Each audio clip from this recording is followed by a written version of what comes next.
အခုဖျားဘူးသူတော်စင်တွေမြင်တွေ့နေရတဲ့နေရာကတော့ဝေသာလီပြည်ဒုတိယသင်္ဃာယနာတင်ရာဝါလူကာယုံကျောင်းတော်နေရာဖြစ်ပါတယ်။ဒီနေရာမှာဇေဒီတစုချင်းသေးရုပ်ပါကြောက်တိုင်နဲ့ရေကန်ငယ်တစ်ခုကိုလည်းတွေ့ရမှာဖြစ်ပါတယ်။ဝေသာလီပြည်မှာအငတ်ဘေးတွေဆိုက်ရောက်ခဲ့တဲ့အခါကမြတ်စွာဘုရားရှင်ကရှင်အာနန္ဒာကိုယ်တိုင်ဥဆောင်ပြီးယဟန္တာ9ပါးကိုယရဏတုတ်ရွတ်ဖတ်စေခဲ့ပါတယ်။ဒါကြောင့်ဝေသာလီပြည်ကြီးဟာချမ်းသာရာရခဲ့ရပါတယ်။ဝေသာလီမြို့ဟာမြတ်စွာဘုရားရှင်ရဲ့မိတွေတော်ဂေါတမီနဲ့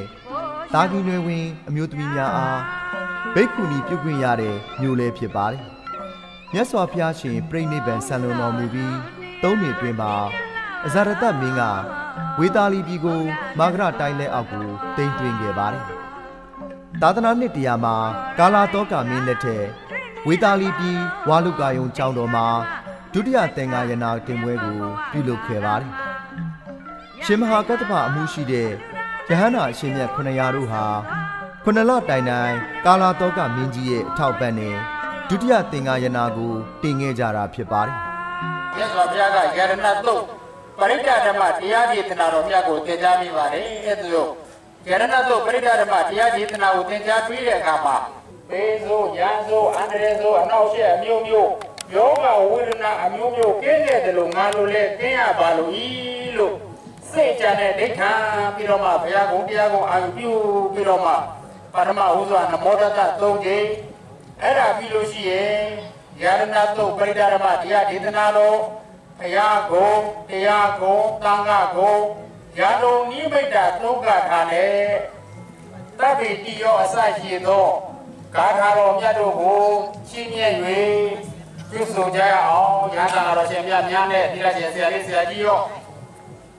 ဘုရားဘုရားတော်ရှင်အားလုံးအတူတကွပြုစုကြပါစို့နမောตัสสะဘဂဝတော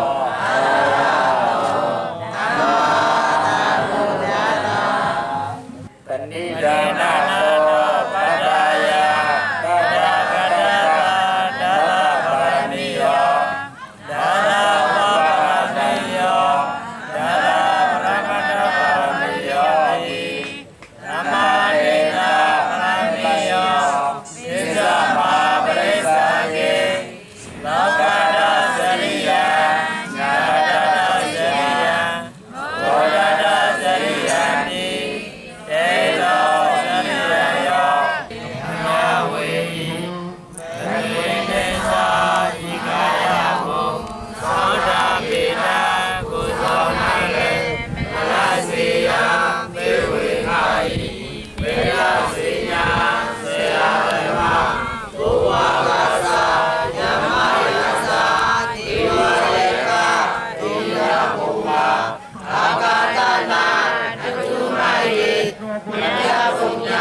ချင်းလာ